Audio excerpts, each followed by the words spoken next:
က်ခဲရောမရှိတော့ဘူးရှင်အများကြီးလုပ်တဲ့ဟိုမှာအချိန်လေးပုံမြန်နေအချိန်ကုန်တက်တာရယ်ပေါ့နော်ဟိုကိုကတစ်ခုလုပ်နေတဲ့အချိန်မှာအခြားအဖွဲ့သားရယ်နောက်တစ်ခုလုပ်တယ်ဆိုတော့အချိန်ကုန်တော့တက်တာရယ်အဆင်ပြေအဖွဲ့နေတော့ဟုတ်ပွဲမပြိုင်ခင်တည်းကတော့ကိုကဝင်တာပဲဒါပေမဲ့ပထမစုပဲပေါ့နော်ဒါပေမဲ့တခြားသူတွေလည်းအခုကြည့်လိုက်တဲ့အချိန်မှာသူတို့လည်းအကုန်လုံးကောင်းတာကိုတွေ့ရတယ်ဆိုတော့ဘာစုပဲအကျဉ်းနဲ့ပါတယ်ကိုကြည့်ရတဲ့အစီအပြေဆိုရင်တော့အားတို့ဒီကောင် fair play ဖြစ်တယ်လို့သတ်မှတ်ပြီးတော့ပွဲစားပြီပေါ့နော်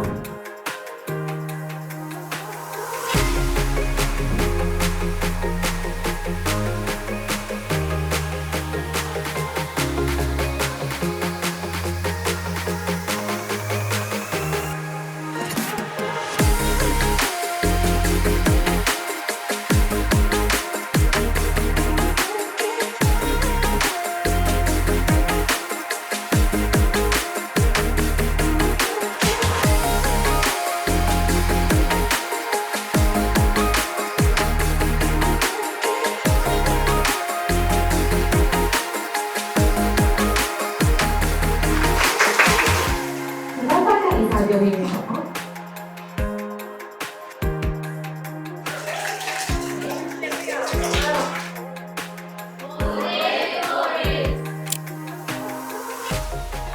ဝင်နာကလေအဲ့လိုမျိုးအစတည်းကကိုကဖြစ်မယ်ဆိုတဲ့စိတ်နဲ့အစိုးရတွေကလေမိတ်ဆက်တွေကအားချောင်းလိုက်တာပေါ့နော်အခုတကယ်လည်းရတော့ရပါပါတယ်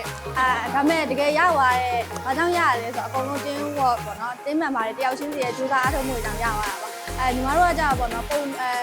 မှန်လုပ်နေကြပုံစံမျိုးမဟုတ်ဘဲနဲ့တယောက်လောက်ရမယ့်တာဝန်တွေပေါ့နော်ခွဲပြီးတော့ခွဲလုပ်လိုက်တဲ့အခါကျတော့အချိန်မီလည်းပြီးသွားတယ်ပြီးသွားလို့ရှိရင် result ကလည်းအကောင်းဆုံးရလာလို့ထင်တယ်ပေါ့နော်အဲ့တော့ကြောင့်မို့လို့လည်းဝင်လာရပါတယ်လို့ထင်ပါတယ်။အရင်လည်းပြောပါတယ်ပြောကြတယ်။အမိုင်ကြီး